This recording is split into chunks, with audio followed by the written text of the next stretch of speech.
Primero y principal, quiero hablarles de la importancia que tienen los libros para la familia, que lo tuvieron siempre, ¿sí? Y que parece que nos hemos olvidado, y que incluso los que todavía valoramos los libros, muchas veces no sabemos cómo elegir lo mejor para nuestros hijos, y para los que somos docentes, para nuestros alumnos. Si podemos pasar la diapositiva.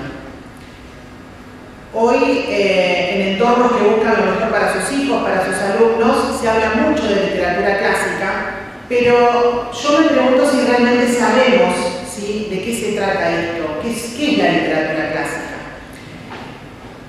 Pasamos la diapositiva. Y como docente, como profesora también de letras, a mí me gusta mucho la definición, que es un hábito del pensamiento que lamentablemente se ha perdido, ¿sí? Así que cuando doy alguna charla, me gusta empezar diciendo lo que las cosas son, ¿sí? Porque así realmente llegamos al verdadero conocimiento. Así que vamos a ver un poco lo que la literatura clásica es. Si yo me preguntara acá, ¿qué es para ustedes la literatura clásica? Estoy segura de que muchos van a relacionarla con libros viejos, libros antiguos, libros de antes, de aquellos que leían mis padres, mis abuelos. Y sin embargo, hoy se van a llevar la sorpresa de que la palabra clásico no tiene nada que ver con viejo o con antiguo. La palabra clásico viene del latín, ¿sí?, del término classicus, y por el contrario hace referencia a todo aquello que puede ser o que es digno de ser imitado, ¿sí? Fíjense, hace referencia a algo tradicional, digno de imitación, que sirve como modelo por su calidad o perfección. Y eso puede pasar tanto en libros antiguos, o en historias antiguas, como las tragedias de Homero, pero también puede pasar en libros modernos, como tuvimos la gracia de escuchar recién a Paola con sus obras, que tuve la gracia de recibir en mi casa y que mi hijo acá presente quedó maravillado. Así que clásico y antiguo no tiene nada que ver, ¿sí? Incluso cuando los griegos, ¿sí?, hablaban de clásico, también hacían referencia a aquella literatura, a aquellas historias que ayudaban a que no solo los jóvenes, sino también todos los ciudadanos alcanzaran la sabiduría, ¿sí?, que fueran sabios y virtuosos. Así que a esa literatura es a la que tenemos que volver. Siguiente. Bueno, muy bien. Ahora, ¿qué es lo que tenemos que imitar? ¿Modelos de qué tenemos que buscar? Yo acá podría hablar 3 horas, porque lo que nos dan los libros clásicos es infinito, ¿sí? Pero me puse a elegir y dije, bueno, vamos a quedarnos con un tema que para mí es uno de los principales. Fíjense, educar la imaginación moral para enseñar a reconocer el bien. Hoy también hablamos mucho de verdad, de belleza y de bien, sobre todo en nuestros entornos, pero también sabemos muy poco qué es eso de verdad, belleza y bien. Hoy me voy a quedar, ¿sí?, con el bien, pero no quiere decir que rechace la belleza y la verdad, porque en realidad van muy unidos, ¿sí? Una autora, Flannery O'Connor, yo quise compartirles esta frase hoy, decía lo siguiente: contar una historia es una forma de decir algo que no se puede decir de otra manera, ¿sí? Es llegar a la realidad, ver la realidad con otros ojos, con ojos que tienen más que ver con el símbolo, con lo poético, con el misterio. Necesitamos volver a los clásicos porque nos permiten desarrollar lo que se conoce como la imaginación moral, que no es otra cosa que lo que también se denomina escuela del corazón o escuela del carácter. La literatura clásica nos presenta la verdad sin ambigüedad. Cuando nosotros leemos una buena historia, los niños, los jóvenes, incluso nosotros mismos, nos damos cuenta que los clásicos, lo bueno es bueno, lo malo es malo, lo bello es bello, lo feo es feo, lo verdadero es verdadero y lo falso es falso. Y hoy que estamos tan lamentablemente sumergidos en una cultura, en un mundo ambiguo, relativista, volver al clásico de alguna manera nos ordena un poco las ideas, como me gusta decir a mí. Y es importante tener en cuenta que no es necesario presentar siempre, cuando elegimos esas historias para nuestros hijos, para nuestros alumnos, a personajes virtuosos. No siempre vamos a encontrar en los clásicos a un personaje principal que sea el héroe, ¿no?, que sea el modelo a seguir, sino que también vamos a encontrarnos con aquellos antihéroes, o mejor dicho, porque hoy incluso está mal entendido ese término, aquellos contraejemplos, pero no para seguirlos, sino por el contrario, para darnos cuenta que por ahí no es el camino. ¿Y por qué? Porque en los clásicos vemos también que el tomar decisiones trae consecuencias. Y quien lee un clásico se da cuenta que si yo tomo tal o cual decisión, como ese personaje, como aquel, voy a tener que hacerme cargo de las consecuencias que se vienen. Como si tuvo que hacer cargo ese personaje, o como quizás no se hizo cargo, y bueno, le pasó lo que le pasó. Y la imaginación moral incluye la educación en virtudes, que no es educación en emociones, como hoy lamentablemente se nos quiere traer desde lo que sería la publicidad más editorial. Después vamos a hablar un poco de esto de educar en virtudes o educar en emociones. La educación en el heroísmo, necesitamos mostrarles ejemplos, mostrarles buenos arquetipos, buenos modelos a nuestros jóvenes para que se puedan mirar en esos espejos y tener realmente un norte, ¿no? ¿A quién seguir? Y también se puede educar, hoy que estamos también tan atacados por las ideologías, incluso la feminidad y la masculinidad de nuestros hijos y alumnos. No vamos a tratar este tema en la charla porque daría para hablarlo, pero quería también mostrarles esta realidad que es muy interesante y también importante. Vamos a hablar entonces sobre la educación en virtudes que podemos lograr a través de las buenas obras, de los clásicos, ¿sí? Educación de la imaginación moral. Fíjense, como les decía hace un momento, podemos encontrar en los clásicos aquellos ejemplos para seguir o aquellos contraejemplos. Y nos hacen desear emular el bien de lo leído gracias a la admiración. Los buenos ejemplos, los héroes, aquellos realmente personajes ejemplares, no hace falta que le digamos al niño o al joven, mirá, imitá, qué bueno, qué por acá. Ellos solos, ¿sí? Por lo mismo que causa la literatura clásica en sus almas, que de hecho para los clásicos, para los griegos, todas las bellas artes, no solo la literatura, estaban puestas dentro de la educación para el desarrollo del espíritu, el desarrollo del alma, porque sabían que actuaban por sí solas en el alma de las personas. Así que no hay mucho para hablar, digamos, no hay mucho para decir. Hay que dejar también que la obra haga lo suyo.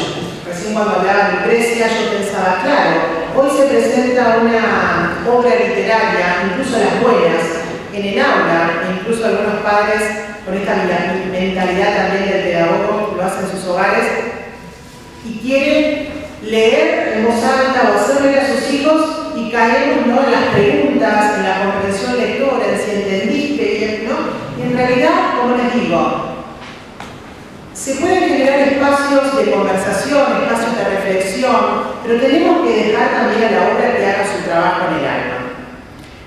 Gracias a la lectura de las obras escritas, acontece una narrativa pedagógica, como la que aplicaba Sócrates, ¿sí?, que confía en que el niño y el joven pueden alcanzar la verdad por vía de la prudente provocación del educador, y en este caso por la provocación del escritor. Como explica Aristóteles, que formarán hábitos que desarrollarán el pensamiento crítico y al mismo tiempo organizarán armónicamente los afectos, las emociones y los sentimientos.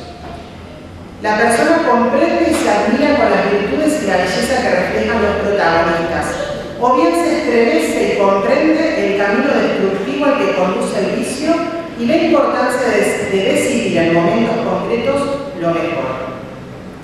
Al mismo tiempo, el ser humano puede descubrirse a sí mismo como capaz de aquello bueno que hizo el personaje o de aquello malo que hizo el otro, ¿no? Y ahí realmente también se produce un autoconocimiento, que es hoy muy importante.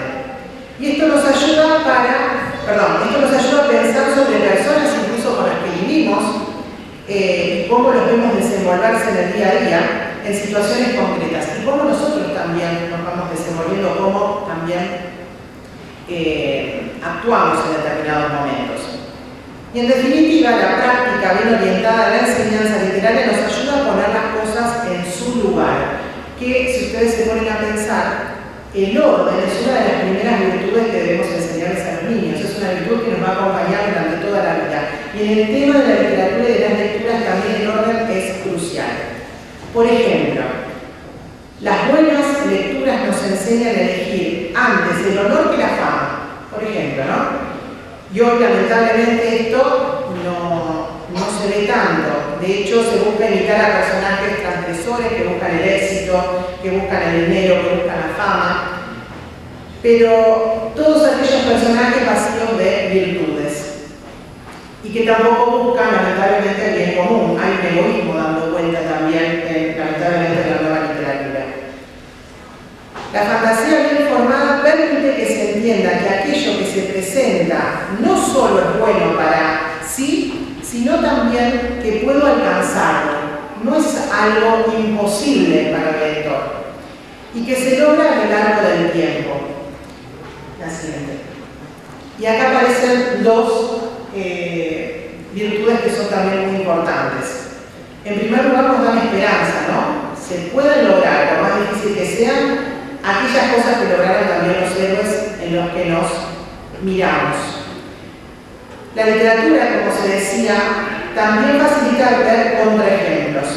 Y por así decirlo, escarmentar en cabeza y en zapatos ajenos.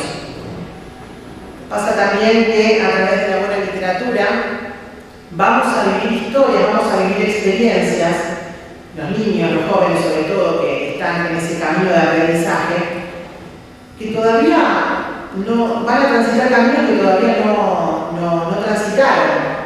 Y nos puede también, ¿no?, iluminar para que justamente eviten ciertos caminos cuando tengan que salir a la realidad, al mundo.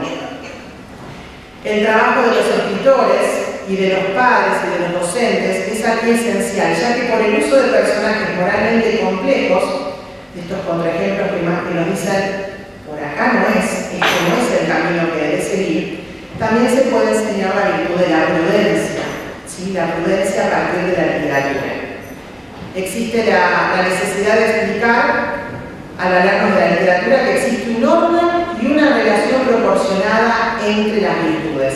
Es importante colocar la virtud de la prudencia como madre y medida, ¿sí?, de todas nuestras acciones. Y además a la caridad como el fundamento y la meta última de la vida humana.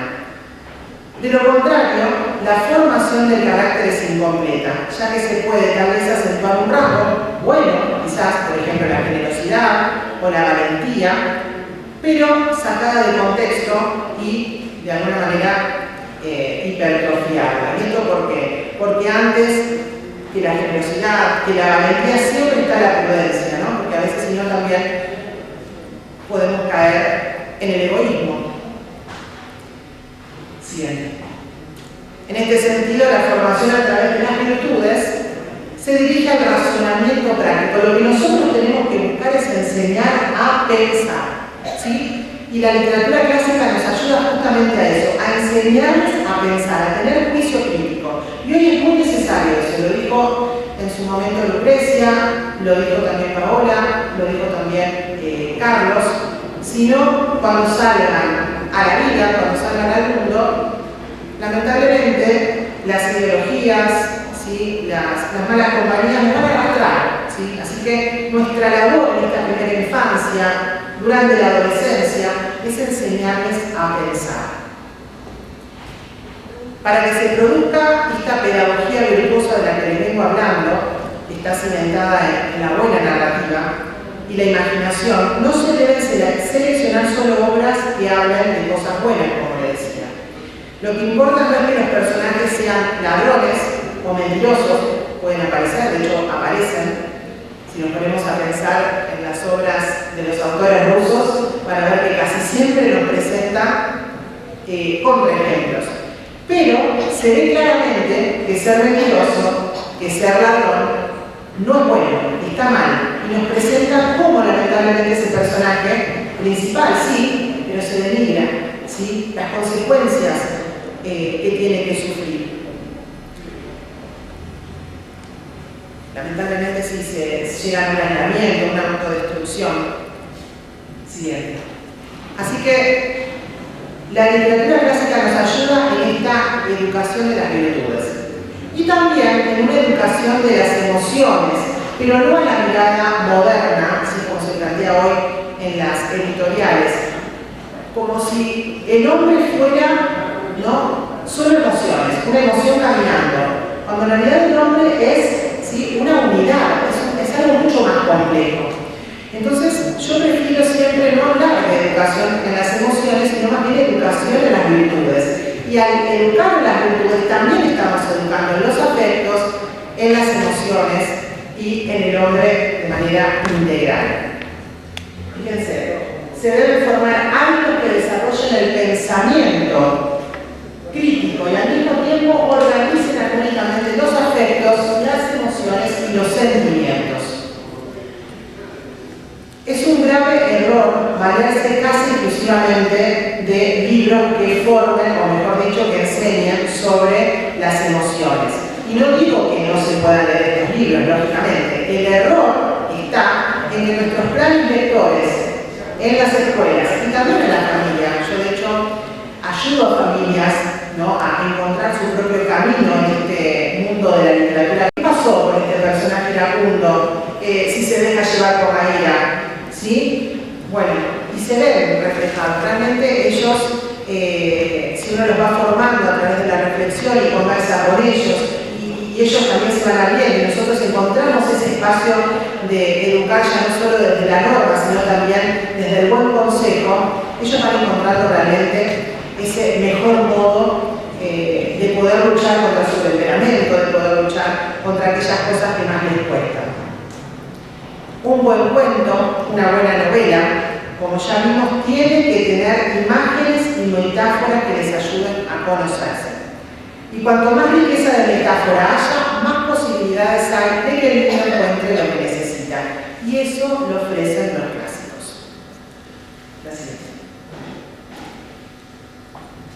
Miren, les traje, no los vamos a leer todos, pero les traje algunos ejemplos de cómo a través de los cuentos clásicos, que siempre pensamos que son para niños y en realidad son para todos, digo yo, ¿no? Incluso nosotros los adultos no deberíamos dejar nunca de leer clásicos, deberían estar como lectura obligatoria de la semana, ¿no? Bueno, los jueves un cuento clásico, ¿sí? Para todos. Y también de novelas, algunas novelas para niños y algunas novelas más para jovencitos. Fíjense cómo de cada uno podemos encontrar alguna virtud o varias virtudes para enseñar.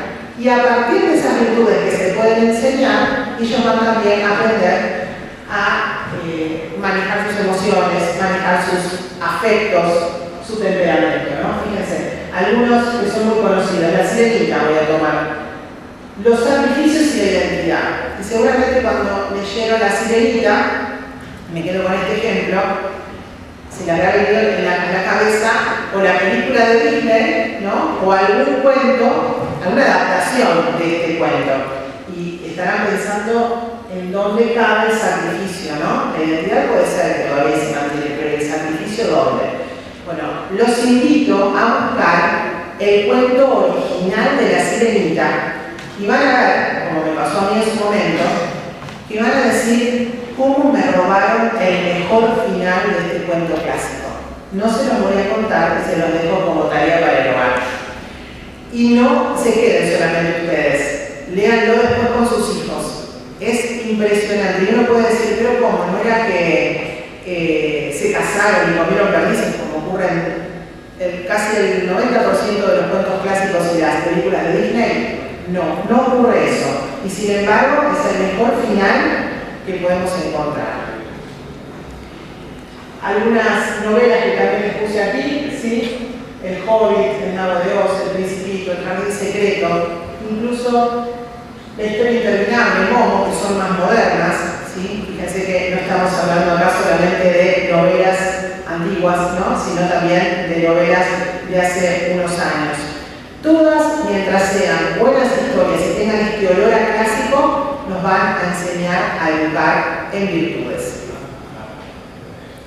La literatura para enseñar emociones se encuadra dentro de esta educación en virtudes, que lamentablemente, cuando se habla solo de educación en emociones, está dentro un poco, tiene que ver, está relacionado con esto que decía Lucrecia al principio, pensar en una educación fragmentada, ¿no? Lo mismo que hoy vemos, está bien, lógicamente, que haya que dividir en materias la educación porque no se puede abarcar todo de una sola vez, pero es verdad que también se tiene que ver que la realidad está relacionada, ¿sí? Hay una relación entre las cosas que vamos viendo en las distintas materias. Bueno, acá lo mismo.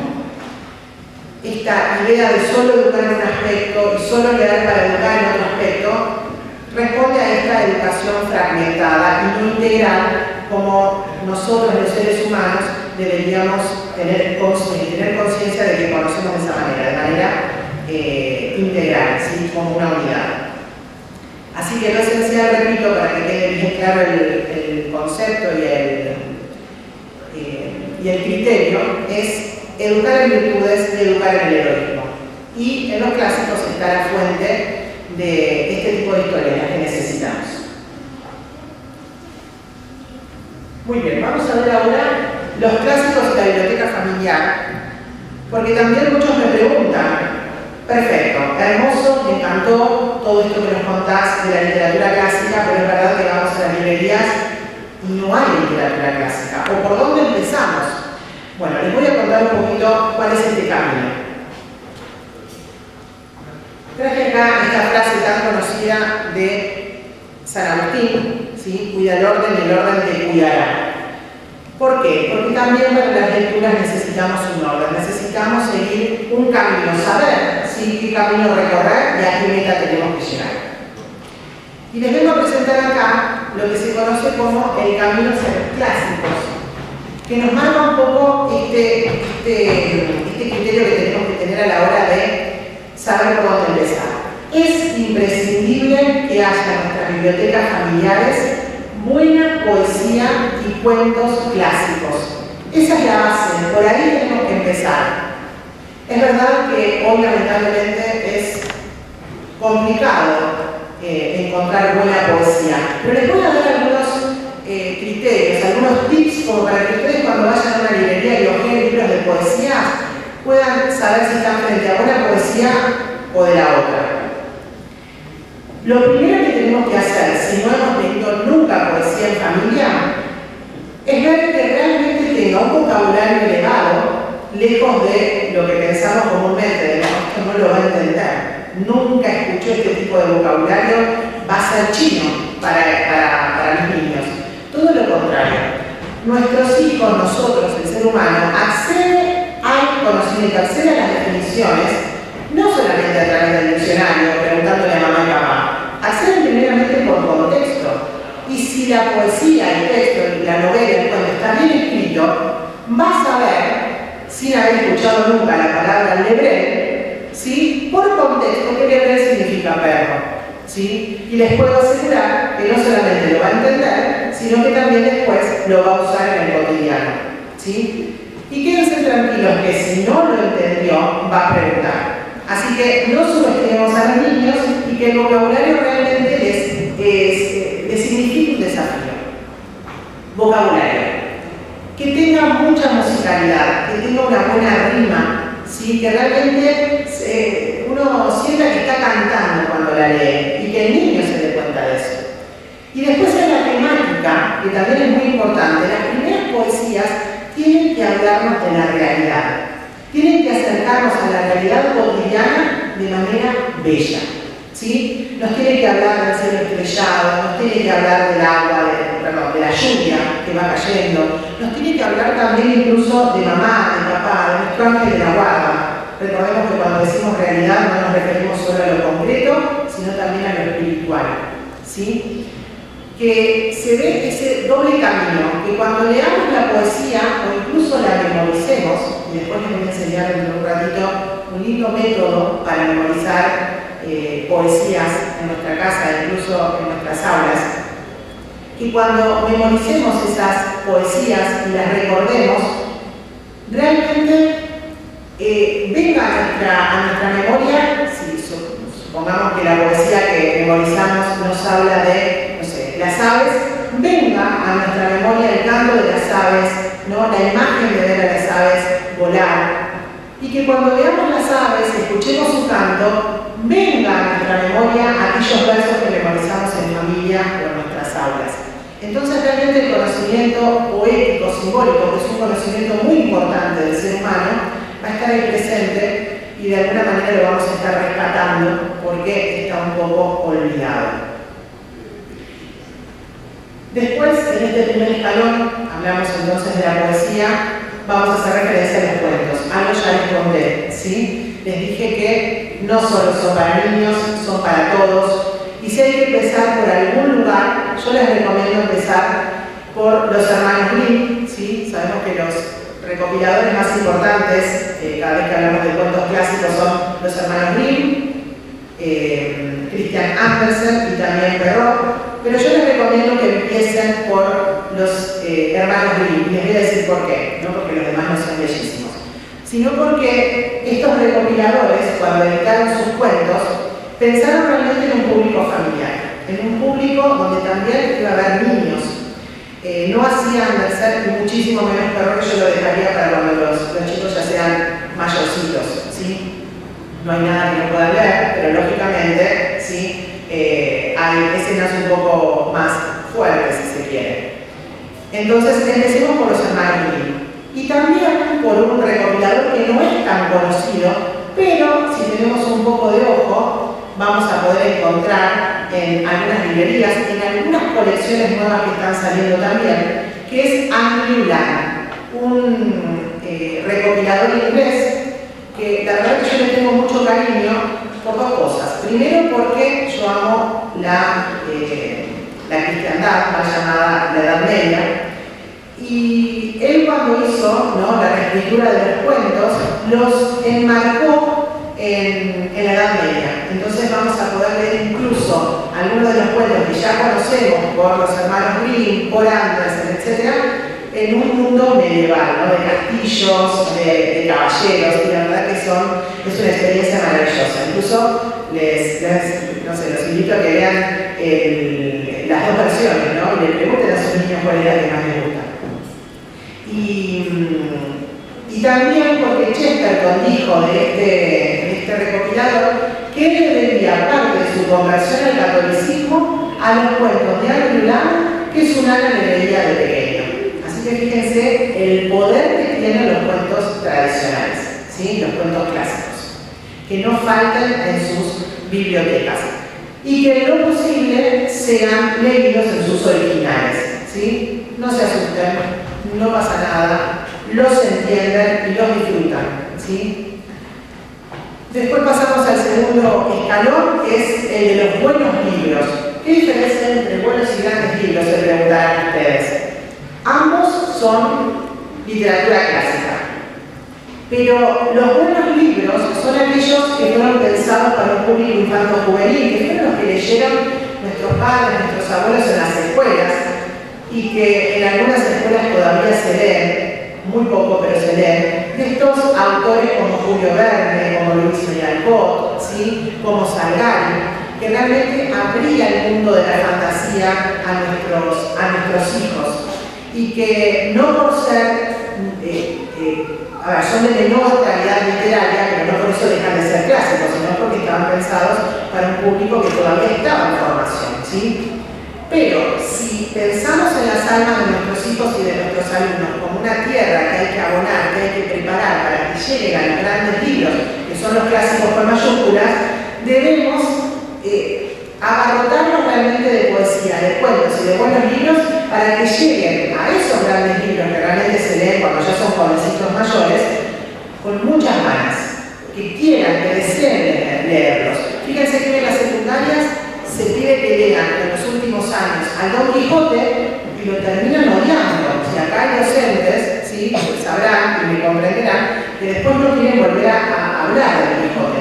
Y yo los entiendo a los chicos, porque primero que se hacen selecciones muy malas, entonces no se logra entender el espíritu del Quijote, sino también porque no les prepararon el alma para poder realmente disfrutar de semejante obra.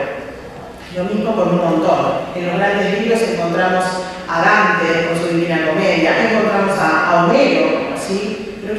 ¿cómo van a gustar de semejantes obras si nunca leyeron nada? Nunca escucharon tampoco unas lecturas en voz alta realmente de calidad y que les inflamara el alma y les diera ganas de esas obras, de esas grandes obras. Ustedes me preguntarán, ¿pero entonces no van a escuchar jamás de Don Quijote hasta que lleguen a esa edad, de un Cid Campeador, de un Aquiles? No, sí. ¿Y cómo vamos a hacer acá? Así como les dije que los cuentos, y ahora les digo que los buenos libros yo recomiendo que los lean en sus originales, no en adaptaciones, sí es verdad que para acercarlos, o en un primer acercamiento a esos grandes libros, Don Quijote, ¿sí? a una Divina Comedia, no sé, a una chanson de Roland, sí ahí son necesarias las adaptaciones, las buenas adaptaciones, para ir dándoles como pequeñas señales de que existe un Cid, de que existe un Quijote, ¿no? De que existen esos grandes personajes que todavía no están preparados para leer, pero que les tienen preparadas muchísimas, pero muchísimas aventuras que les quieren contar, pero que todavía faltan. ¿Sí? Y realmente esa expectativa, ese dejarles con las ganas, también va actuando en sus corazones. Yo acá quería traerles algunos ejemplos, algunas ideas prácticas también para incluir la lectura en nuestro hogar. Ya sabemos qué tiene que tener nuestra biblioteca familiar, pero ¿cómo contagiar la lectura, el hábito por la lectura, el amor por la lectura de nuestros hijos? Bueno, en primer lugar, aprender nosotros, ¿sí? Que si nosotros no estamos enamorados de la lectura, difícil va a ser que nuestros hijos se enamoren de la lectura. Así que los libros no tienen que estar encerrados en la biblioteca y la biblioteca no tiene que ser un espacio prohibido. Todo lo contrario. Obviamente, dividiremos los estantes, habrá estantes para que ellos puedan acceder. Ellos también tienen que tener bibliotecas en sus habitaciones, libros alrededor del living, del comedor, que estén dando vuelta. Y además también que nos vean leer. Y yo sé que es difícil cuando somos padres encontrar un momento para leer, porque ya ese momento especial de lectura silenciosa con el café en la mano ha quedado atrás, ¿no? Está a la espera de una nueva etapa. Pero sin embargo hay que aprender a leer en el caos, como digo yo, ¿no? Llegó una nueva etapa y la lectura sigue ahí y nosotros tenemos que leer. No acostumbramos a leer en el caos, pero sí empezar, aunque sea en el caos, para que ellos nos vean. Y como les dije que también la literatura en el hogar es escuela de virtudes, también nos ayuda a pedirles, ¿no?, paciencia, a que respeten ese momento de lectura de papá y mamá, porque realmente ese momento es importante. Y ellos van a ver que, ¿sí?, se van acostumbrando a eso, lo van haciendo hábito y es realmente un cambio impresionante en el hogar. También la importancia de la narración oral, como dijo Paola, somos narradores y no tenemos que olvidarnos de eso. De hecho, la lectura en voz alta, yo soy defensora y promotora de la lectura en voz alta en el hogar y en la escuela, es algo nuevo, porque de hecho el libro es moderno. Lo propio del ser humano con lo que se educó durante años es la narración oral.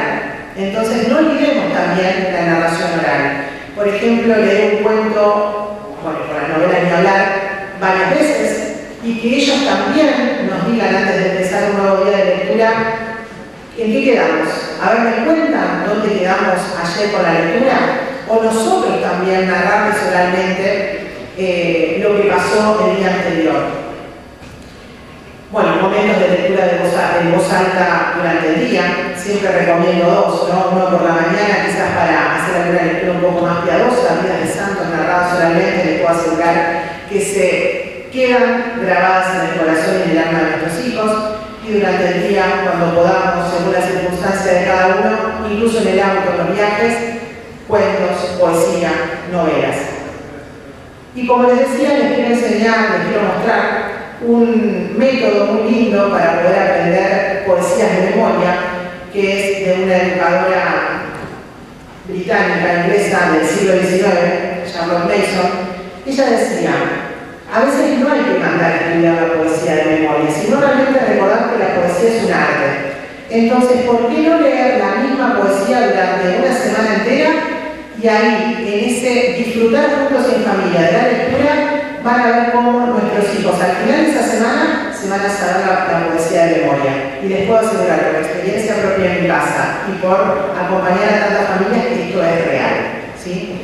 Así que los invito a hacer la prueba, elegir una linda poesía y leer la misma durante una semana y verán. Y si después tienen ganas de contactarme por algún lado y contarme, feliz de la vida. Biblioteca familiar en casa, como les conté, y por qué no también planificar las lecturas. ¿Qué vamos a leer este mes? ¿Qué vamos a leer este año? ¿Sí? Porque quien no planifica, después lamentablemente los buenos deseos quedan un poco ahí en el aire. Así que para concluir, si podemos pasar la última diapositiva, una más. Les dejo algunas conclusiones para compartir. Introducir no solo el hábito lector en el hogar, sino el amor a la verdad, al bien y a la belleza, a través de la literatura clásica, es encontrar aliados que pueden encender hogueras en los corazones de nuestros hijos, niños, jóvenes, nuestros propios hijos, nuestros alumnos. Necesitamos volver a eso, encender hogueras en los corazones de nuestros hijos y de nuestros alumnos. A través de los clásicos podemos educar a hombres íntegros, al hombre en su totalidad, porque son los libros adecuados a los que se refería C.S. Lewis, aquellos cuyo contenido por un lado instruye y por el otro lado nos colma de sabiduría, de verdad, de bondad y cuya belleza nos seduce y nos deleita. No solo nos instruye, o sea, nos da datos, nos da información, como una mera enciclopedia, un mero manual, sino que también va directo a formar nuestro espíritu.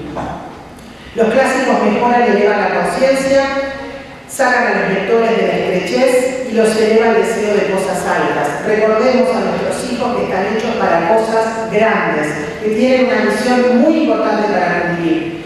Y esos arquetipos, esos héroes en los que se pueden ver reflejados, están ahí en los clásicos esperándolos.